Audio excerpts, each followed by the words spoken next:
Bom dia, pessoal, aqui é o Marcão, espero que vocês tenham uma boa semana, um feliz sábado a todos vocês.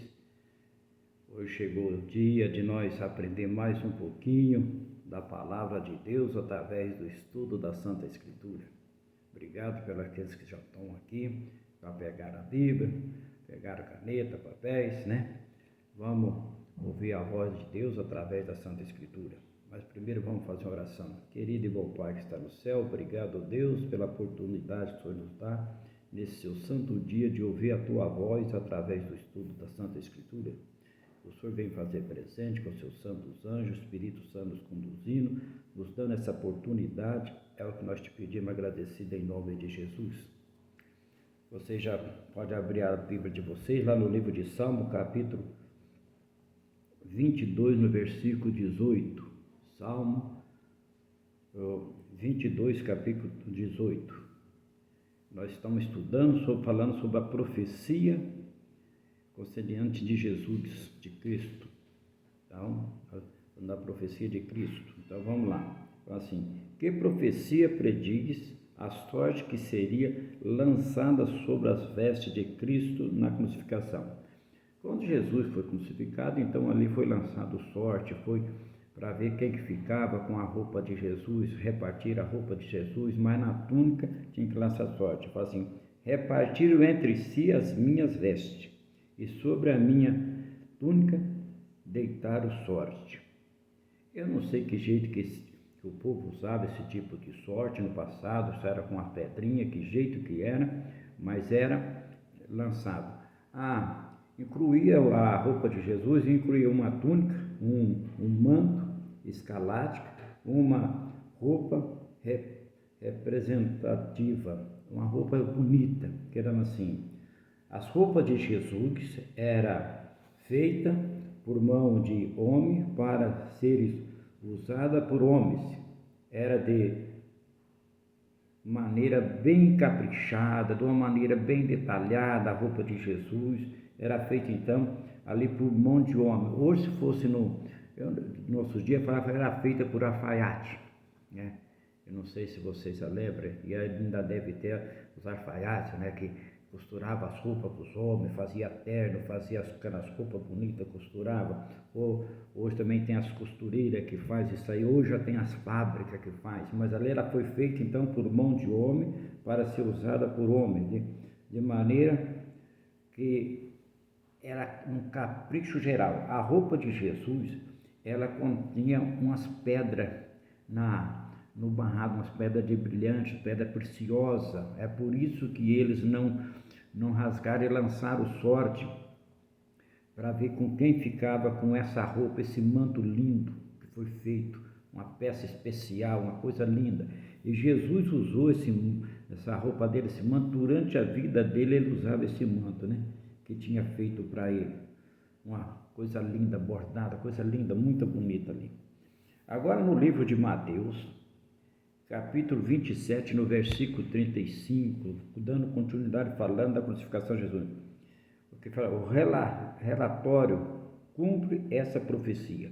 Porque já era dito lá no Salmo que ia ser lançado sorte, que ia ser repartida a roupa de Jesus. Agora Mateus fala assim: depois da crucificação, repartiram entre si as suas vestiduras e a sorte. Então lançaram sorte. Aqui Mateus está falando aquilo que o salmista já tinha falado no Velho Testamento. Olha como é que as coisas de Deus vai assim, ele mostrando lá do Velho até no Novo.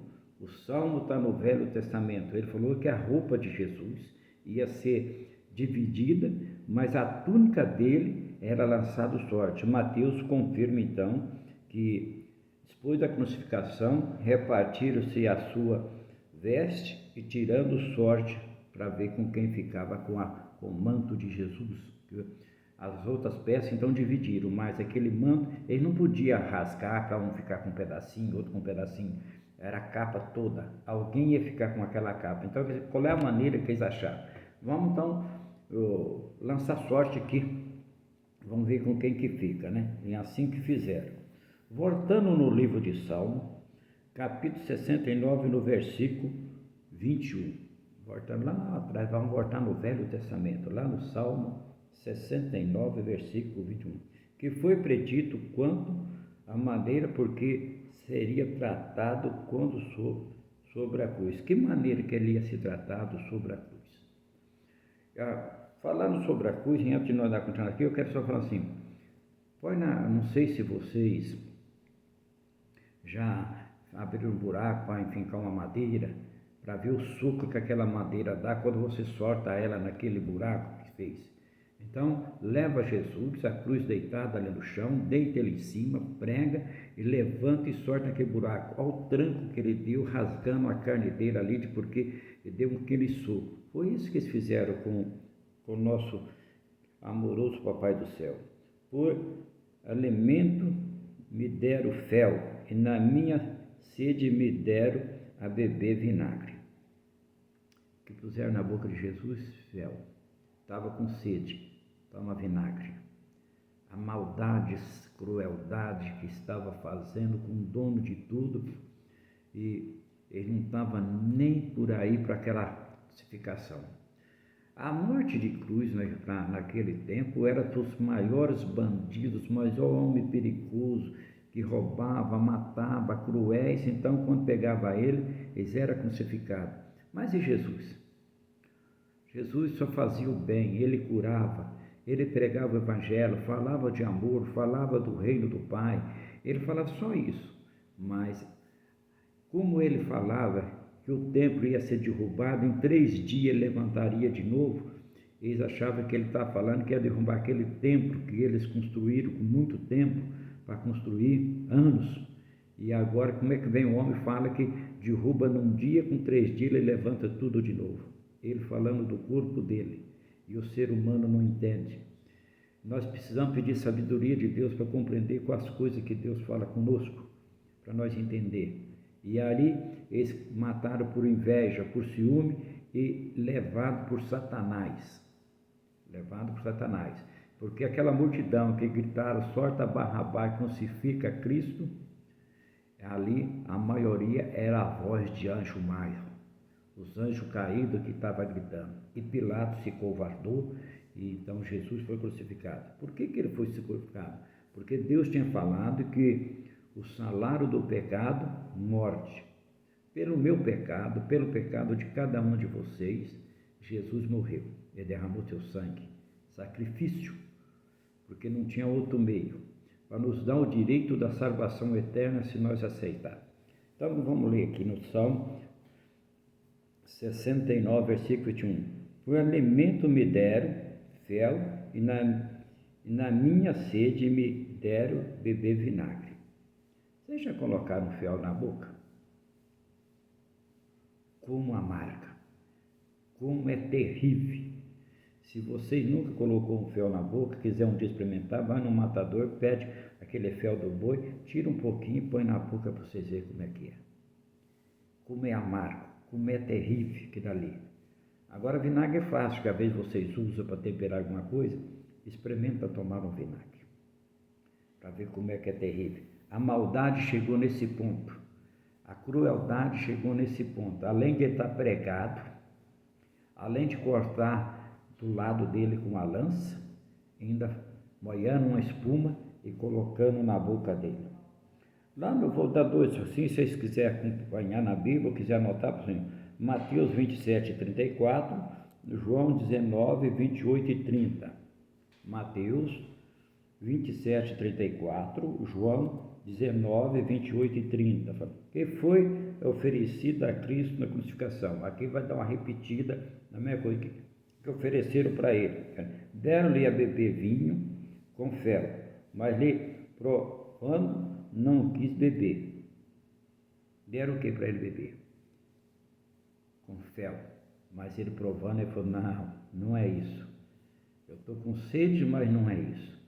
Aí fala, ele não é Deus? É, mas ele veio nesse mundo como Deus, mas como ser humano também, para nos dar um exemplo que nós podemos vencer as tentações. Aonde Jesus, durante o período dele, carregava essas baterias dele. Todo dia ele subia ao monte para ter uma conversa com o Pai. em oração, conversando com Deus. Ali ele se carregava as suas baterias.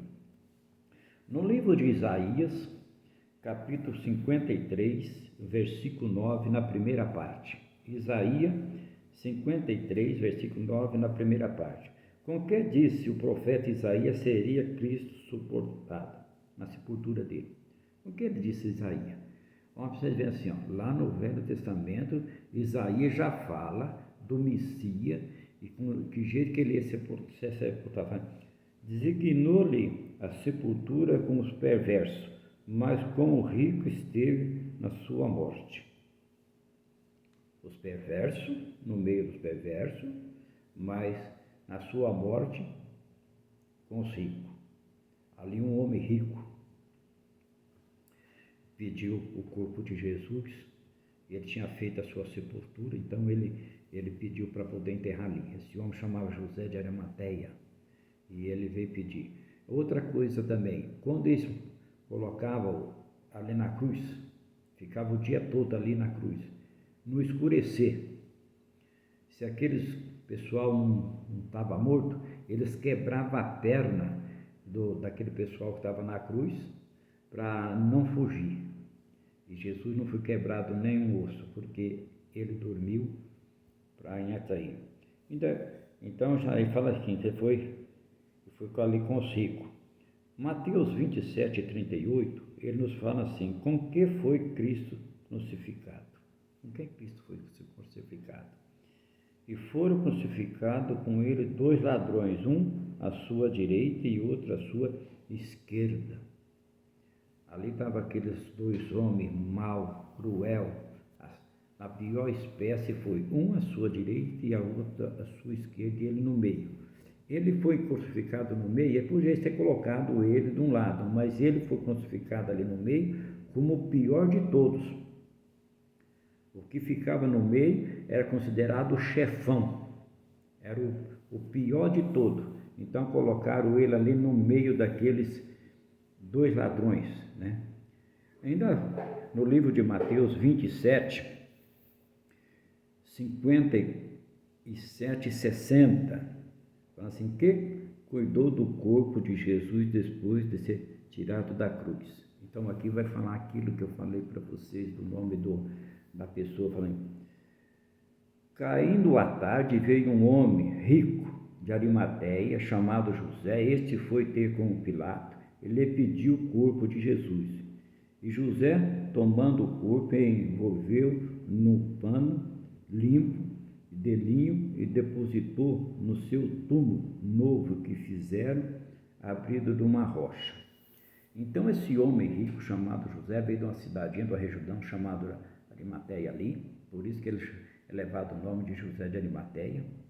Ele chegou e falou, não, esse homem aí não assim, não pode ser sepultado de qualquer jeito. Foi lá com Pilato e falou, ele já está morto, me dá o corpo dele para mim, eu cuido do corpo dele, eu faço tudo a parte de fundo, que deixa comigo. E Pilato falou, pode levar.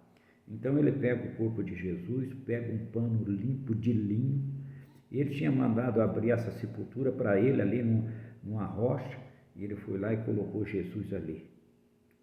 Falou, não, esse homem precisa ter um cuidado especial com ele, ele é muito especial, esse homem não fez maldade com ninguém, o povo fez isso com ele, está tudo errado que fizeram.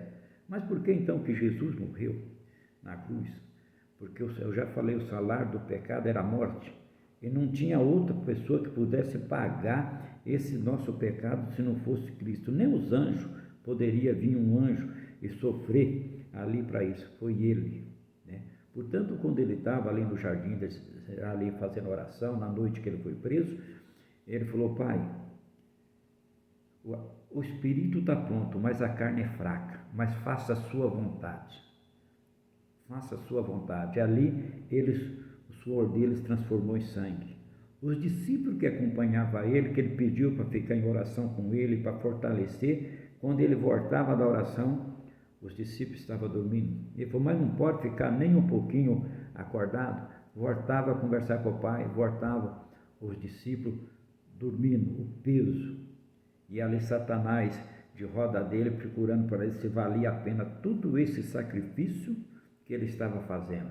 Mas Jesus vinha a esse planeta nosso, nem que fosse por uma arma só, ele vinha para poder resgatar, e ele veio para nos resgatar, né? Mateus 12, 39 e 40. Mateus, ali, então, 12, 39 e 40. Que acidente na vida notável do profeta foi indicado como sendo o tempo permanência de Cristo na sepultura. Ele replicou: uma geração má em adultério busca um sinal, mas nenhum sinal lhe será dado, exceto o sinal do profeta Jona, pois como Jona esteve no ventre do monstro marinho 3 dias, 3 noites, assim ficará o Filho do Homem 3 dias e 3 noites no ventre da terra. Ali Jesus, então, ele falava sobre isso daí. Jonas fala que é um monstro marinho, outros falam que é um tubarão, outros falam que é uma baleia, e eu fico na Bíblia, um monstro marinho que engoliu Jonas 3 dias. Vê como é que Deus cuida. Não tem como um ser humano ficar 3 dias dentro de um vento, de uma coisa, se ele não morre ali sem ar, sem respiração e tudo. Mas quando Deus mandou Jonas ir pregar ali na cidade de Nínive, ele quis fugir. Deus falou: não, é lá que você vai. E o peixe vomitou ele lá na praia. Para nós encerrar hoje essa meditação, vai no livro de Salmo, capítulo 16, versículo 10. Salmo 16, versículo 10. Que profecia prediz a vitória de Cristo sobre os mortos? Que prediz: pois não deixará a minha alma a morte, nem permitirá que o teu servo veja corrupção. Não permita e nem o seu servo veja corrupção. Meus queridos, nós vivemos num mundo de corrupção, de engano, de maldade, aonde o amor esfriou, o respeito acabou. Mas nós vivemos também num mundo onde nós temos a oportunidade de ouvir a voz de Deus através do estudo da Santa Escritura. Eu quero um dia estar lá com a minha família, agradecendo Jesus pessoalmente na Canaã Celestial. O meu desejo é que todos vocês que estudam comigo estejam lá também. Vamos ouvir a voz de Deus, pedir o Espírito Santo que nos conduz certo para aquele grande dia. Nós, como todo o povo de Deus, está junto. Um abraço a todos e fica com Deus.